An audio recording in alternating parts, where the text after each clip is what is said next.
In the final days before September 11, 2001, the United States was not blind. The warnings were there, faint, scattered, and easy to dismiss when seen one at a time. Deep inside government offices, FBI field stations, intelligence files, and counterterrorism briefings, small signals were already flashing. In Phoenix, an FBI memo warned that men connected to Osama bin Laden might be training at American flight schools. It was a chilling observation, specific enough to raise concern. In Minnesota, co-FBI agents became deeply alarmed by a suspicious student pilot named Zacarias Moussaoui. He was asking unusual questions. He wanted to learn how to steer a jumbo jet, but showed little interest in takeoff or landing. To experienced investigators, that made no sense. Something about him felt wrong. Something about the case felt bigger than one strange student. Agents pushed hard to search his laptop. al-Qaeda operatives linked to an earlier summit in Malaysia. 2 of those men had already entered the United States. That fact alone should have carried enormous weight, but across agencies, information moved slowly. Some names were known in one place, but not fully shared in another. Some leads were taken seriously, but not urgently enough.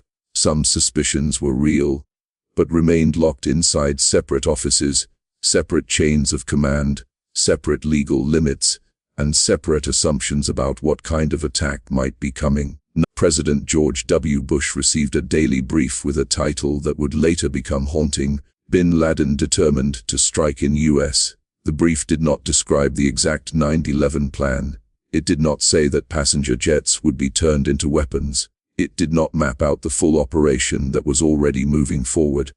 But it did warn that al-Qaeda wanted to attack inside America, and that hijackings were part of the threat picture. The threat had reached the highest level of government. The warnings were no longer buried only in field reports or office memos, and still, they remained scattered, serious enough to matter. But the Phoenix Memo was not acted on with urgency.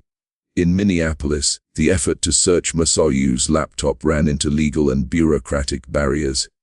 Investigators felt the clock moving, but the system moved slower. Future hijackers Khalid al-Mihdhar and Nawaf al-Hazmi were not placed on a watch list until late August, even though the intelligence community had linked them to al-Qaeda months earlier.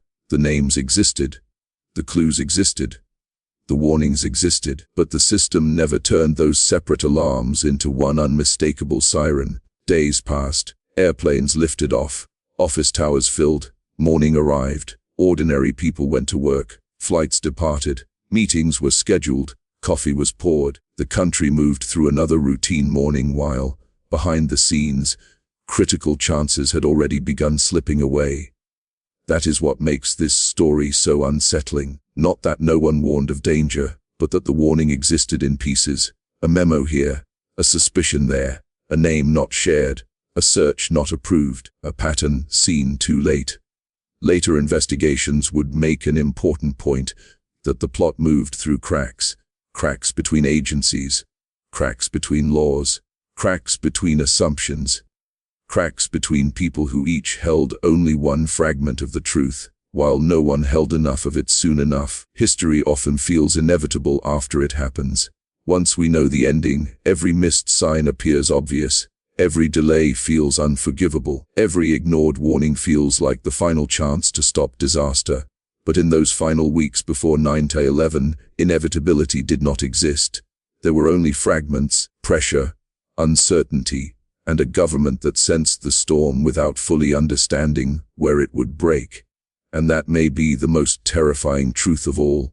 America was not only attacked on the morning of September 11, it was also outpaced by the minutes before it, outpaced by hesitation, outpaced by delay, outpaced by a system that was speaking the whole time, but speaking in broken pieces.